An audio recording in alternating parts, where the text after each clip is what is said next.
Andrea. Yeah, I've been looking forward to This meeting is being recorded. Apologies for that. Don't worry. I wondered if that was just me.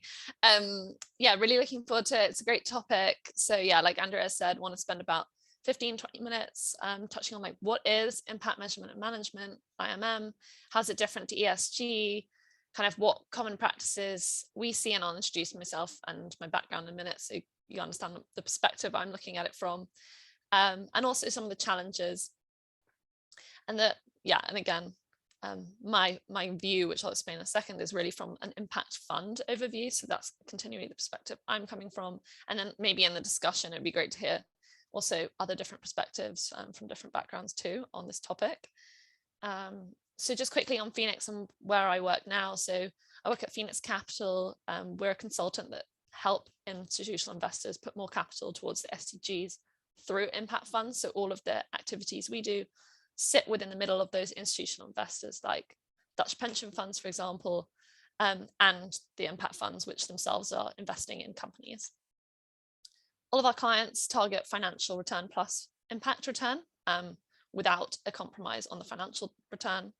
And then for me, I've been focused on the fund advisory, so helping impact funds understand what is seen as best practice within the market, also helping institutional investors do the impact side of the due diligence on those funds. And then we also have within my team the database, which looks at which lists sort of 800 fund managers plus, I think we're nearly 900 now, and then sort of 2000 impact funds. So we kind of have a really nice overview of what's going on within the impact fund market and what kind of impact management, measurement and management practices are going on.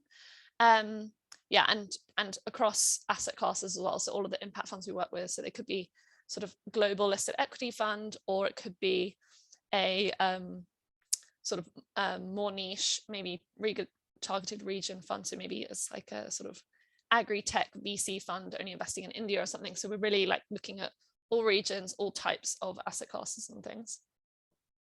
I use some real life examples through the presentation. Just worth mentioning that they are not necessarily, it doesn't mean they're clients, and it doesn't mean I'm kind of endorsing that particular fund, but they have just nice visual tools that kind of go along with the points that I want to make. Yeah, so I'll kick off. So what is impact measurement and management, and how is it kind of different to ESG? So I thought this kind of spectrum of capital is quite useful. Can you see my mouse when I'm sharing my screen? Yeah, that's nodding. Cool.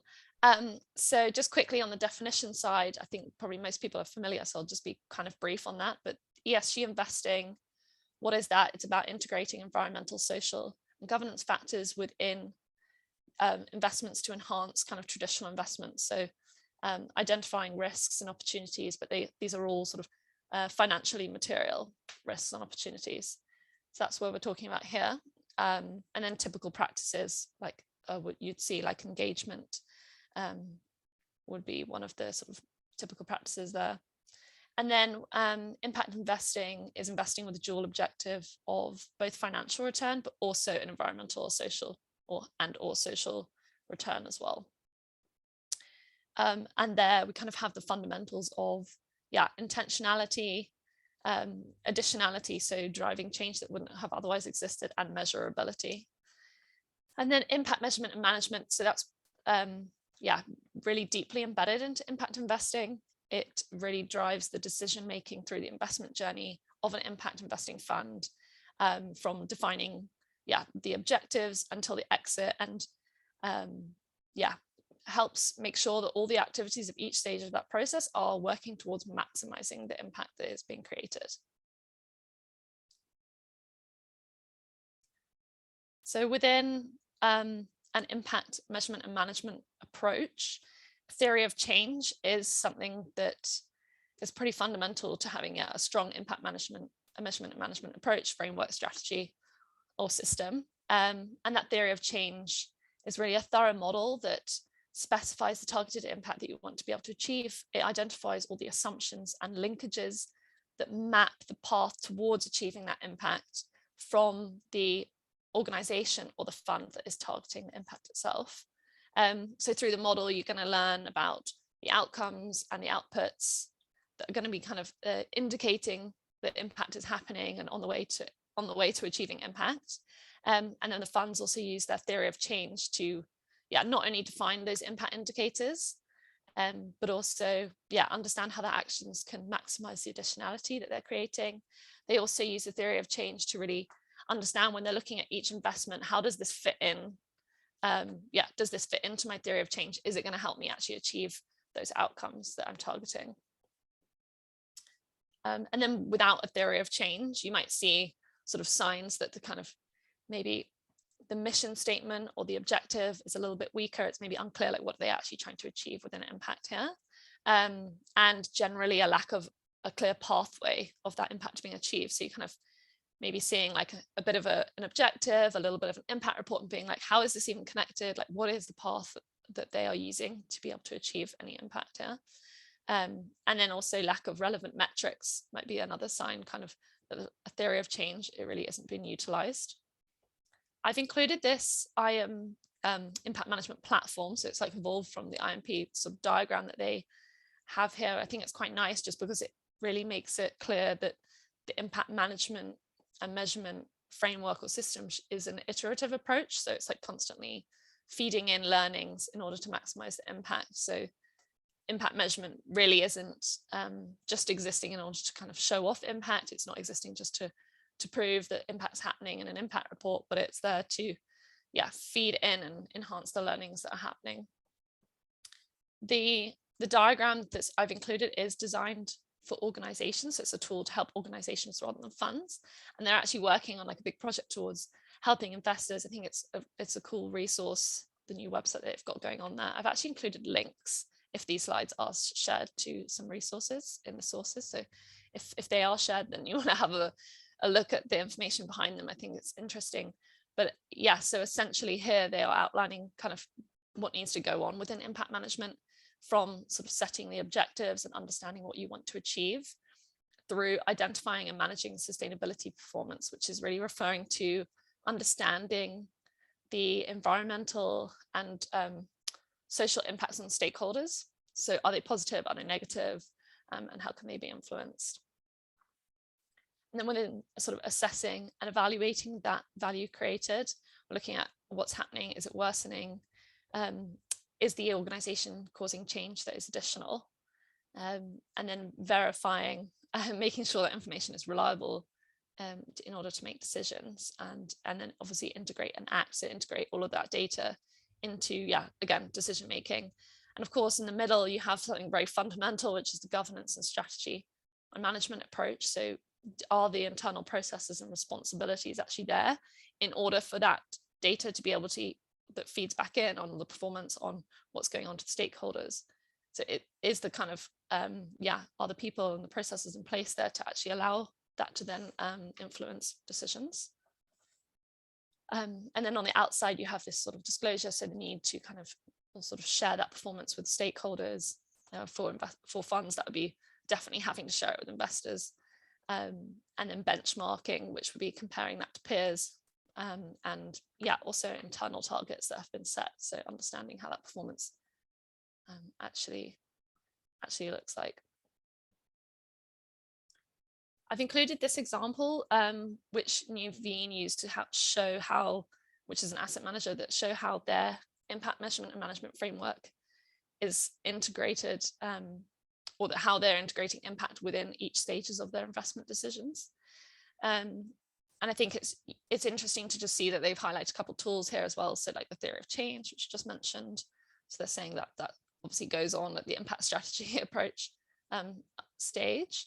And then SDG alignment, which I'm going to look at a couple of tools in a second that are applied, which we might call tools or frameworks, but the SDGs being one of them, and look at that alignment with those.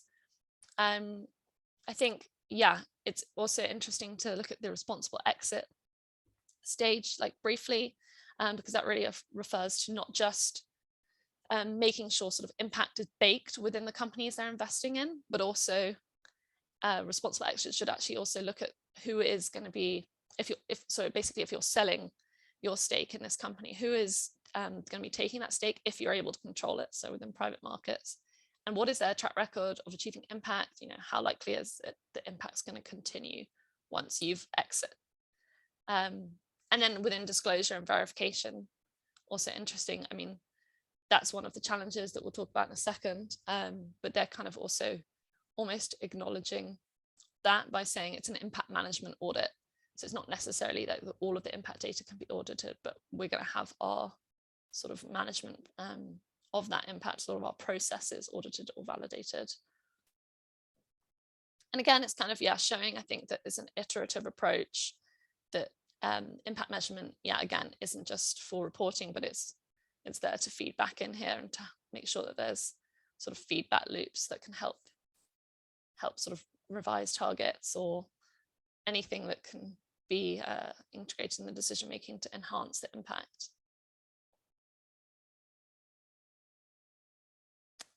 Here, I've put a few of the tools that we have the fund managers reporting onto impact database. So they're saying which frameworks they're using or which tools they're using.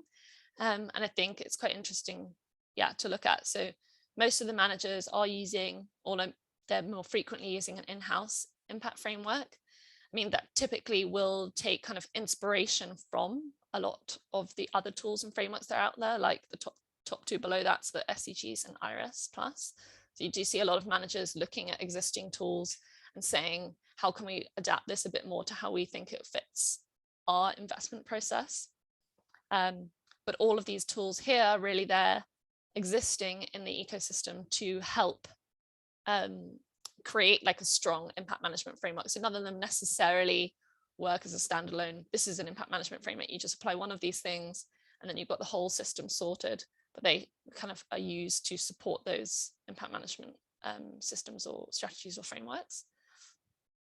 So within the SDGs, so that's, sorry, I know the titles are a little bit of cut-off there, but by the time I expand it, the graph doesn't really fit on the page, but just the SDGs, you see those applied to kind of all types of impact funds, typically used to articulate on the objective side. So what are we trying to achieve? That's where you see them applied most frequently, and not necessarily yet reached a point where they're kind of applied as a sort of a holistic framework where you're looking at all of the 17 SDGs and where might you be having an impact, negative or positive, against each of them. But I think, you tend to see now that they're more used to articulate positive impact.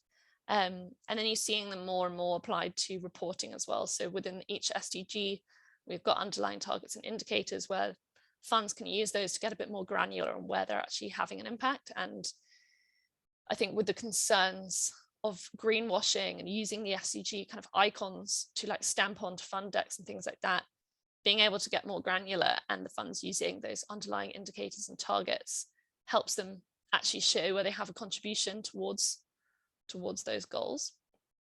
So that's what we see kind of like applied within the SDGs. GIN's IRS Plus is another interesting one just to mention as well. So that was designed as, or is designed as, a management framework. So it allows funds to go in onto the IRS Plus platform and look at, okay, this is what I'm targeting, this is the area of investment, so they can specify whether it's sort of within healthcare, whether it's agri, or they can look at a certain SDG, so I'm targeting kind of no hunger, and then within that sort of get a bit more granular and understand, what kind of evidence is there towards the outcomes. So they can read, like, a sort of aggregates, evidence from academia that helps support choice of metrics, and it also provides a core set of metrics that are relevant to the impact they're saying they want to achieve, and those are aligned with the 5 dimensions, the impact management project's 5 dimensions, which I just mentioned now. But I think typically we see funds using IRS Plus to identify relevant metrics. They want to find impact indicators that other funds are also using instead of creating their own, because they want something that they compare, can benchmark, that their investors can benchmark. But like I said, kind of when mentioning in-house frameworks, a lot of them are adapting IRS Plus indicators to fit their own use case as well, because they do require like even certain frequencies of reporting and things like that, where there are challenges that are quite specific to different investment vehicles, different funds. I think another one to just like spend a minute on is the impact management project's 5 dimensions. So that's built to help investors understand what the impact they're having is, and yeah, explores, so the 5 dimensions are the what, so what's your outcome that you're targeting? Is it positive? Is it negative? And how important is it to your stakeholders? And the second one is who, so basically which stakeholders are you having an impact on? Maybe how underserved are they? Third one is how much, so how many stakeholders are there? What is the degree of change that has been had for them, and how long are they experiencing that degree of change? The fourth one is contribution. So that's pretty much, is this additional or would it have happened otherwise? And risk. So that is really the likelihood that impact is different kind of in any way other than how it's expected. And then the IMP also provides sort of data categories to support all of these. So you're able to kind of dig deeper and understand kind of the answers to those questions, like which stakeholders and things like that. We typically see the funds using the 5 dimensions also to know if a particular investment is kind of qualifies for their portfolio. So by going through those 5 dimensions, exploring like, is this kind of impactful enough for the portfolio? But also to measure the ongoing impact. And I've got a couple examples of that in just a second. And the IFC operating principles here. So yeah, that was created to help the signatories design and implement their own impact management and measurement framework. So it kind of shows through the 9 principles what kind of sort of systems and practices you need to have in place from the intention, so from defining the objectives and to managing impact, understanding investor contribution, assessing expected impact. And it also includes exit, so considering the effect of an exit on sustained impact. And it also requires kind of review and documentation of those kind of processes in order for them to be verified. And so, yeah, verification is needed to show how they actually align with those principles. So basically how their practices and processes are kind of strong in the sense of impact measurement and management.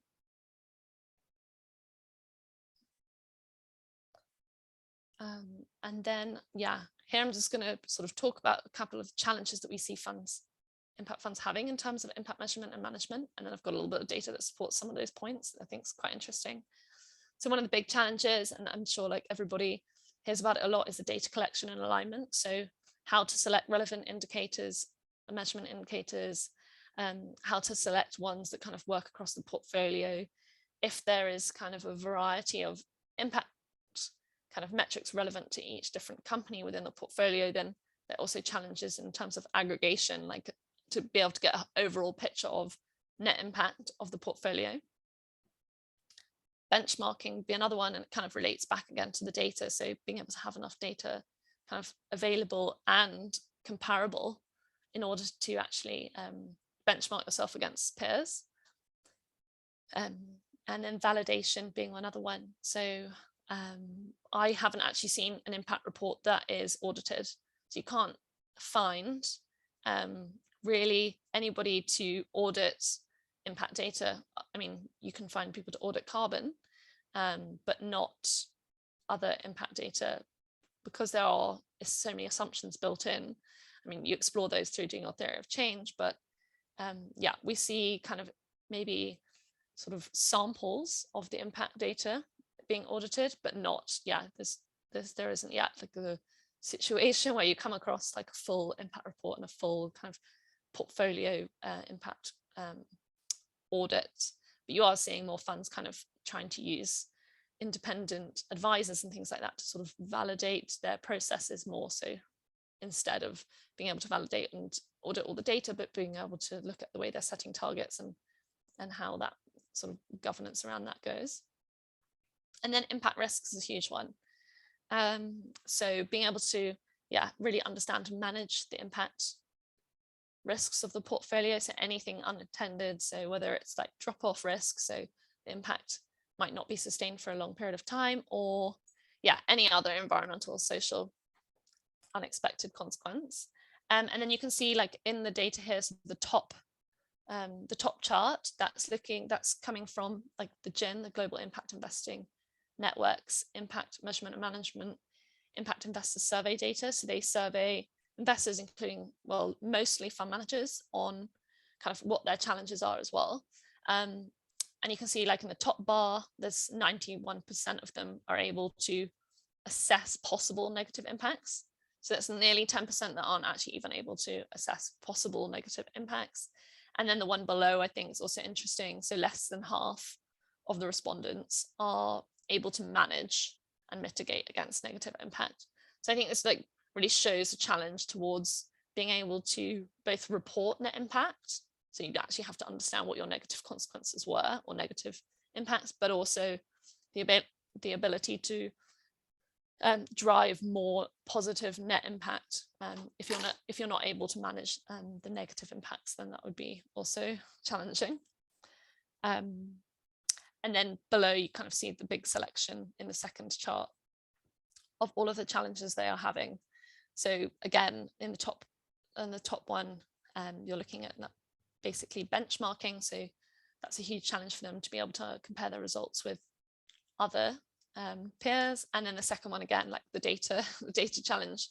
So it comes up quite a lot.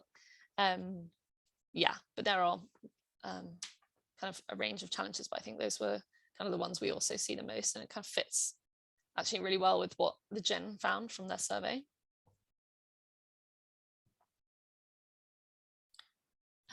So impact assessments. So funds are looking for more ways to kind of quantify the impact they're having and quantify their selection process for including a investment within the portfolio. So relying less or trying to rely less on judgments of how impactful or how intentional a company may be, for example.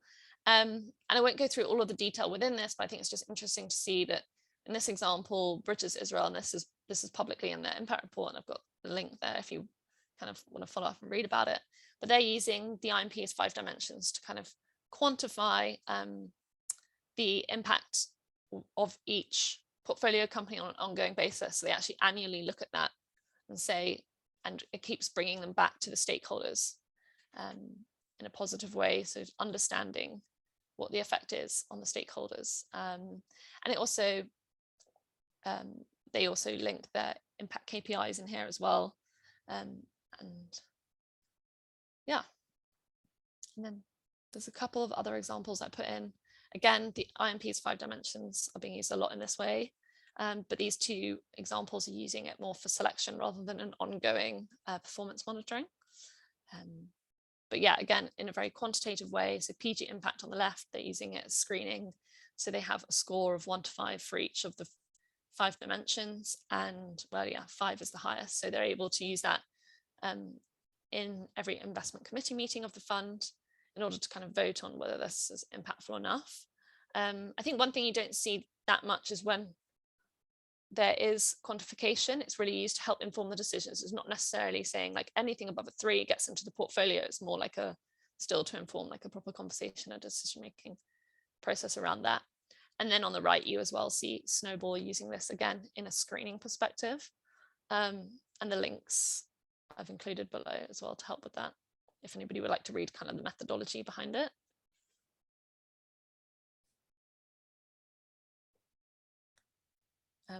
Impact reporting, I think, yeah, there's 2 kind of sort of trends or pushes within impact reporting, and one is to pay more attention towards targets. So we do see a lot of reported positive impact, but not necessarily always what was the target or how does that perform against what was expected.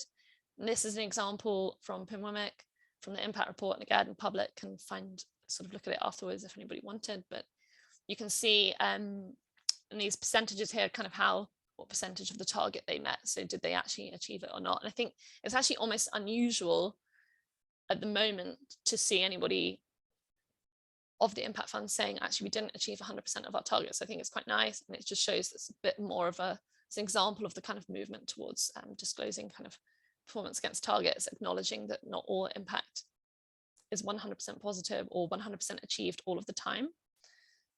And then the other thing is just the push that I mentioned before towards validation where possible. So being able to, yeah, get maybe the targets validated or the performance against the targets validated, or as much of the information within impact reporting as possible. I'm nearly finished with the slides, Andrea, just FYI. I'm aware that I'm slightly over 20 minutes as expected, but nearly done. Impact incentives, I think this is just something that's quite interesting that you're seeing more and more, although it is still rare. So within private markets, you see more funds now that are being asked by either prospective or current investors, what are they doing about impact hurdles? So we're kind of seeing this as like a topic that comes up quite a lot now. What the impact hurdle does is it ties a fund manager's financial reward or carried interest to not just a financial target, but also an impact sort of target. And of course, if impact funds all have a dual objective, you might see or might ask, like, wouldn't they all have kind of their reward tied to both? And there's an example, Rubio, Dutch impact fund, and they actually disclose in their impact report kind of a bit the process they go through to set their impact hurdle. And they have different KPIs per company. And this is kind of, I think, one of the ways there isn't any standard yet for impact hurdles or standard structure that we see emerging, but this is kind of one of the, sort of moving towards kind of a standard way that we would see it being structured, particularly because most impact funds don't have the same KPIs, impact KPIs for every single portfolio company. So being able to set different KPIs for each portfolio company and then aggregate it towards an overall performance is something that works very well. Although you do see kind of some other funds using kind of one metric, maybe it's just like a carbon emissions removal target for the life of the fund, or within private credit, you also see, this is kind of a flip side, not impact hurdles, but you do see funds maybe offering a borrowers like a basis points reduction off their interest rates if they achieve their impact objectives. So kind of you see basically more financial incentives to achieve impact. And then solutions. I think, I'm sort of wondering what's going to come up here, but I think, of course, we're going to see more data solutions. Just here on the right, I've just put an example that one fund has done of a mapping of kind of impact measurement and management solutions in terms of the data providers that are out there.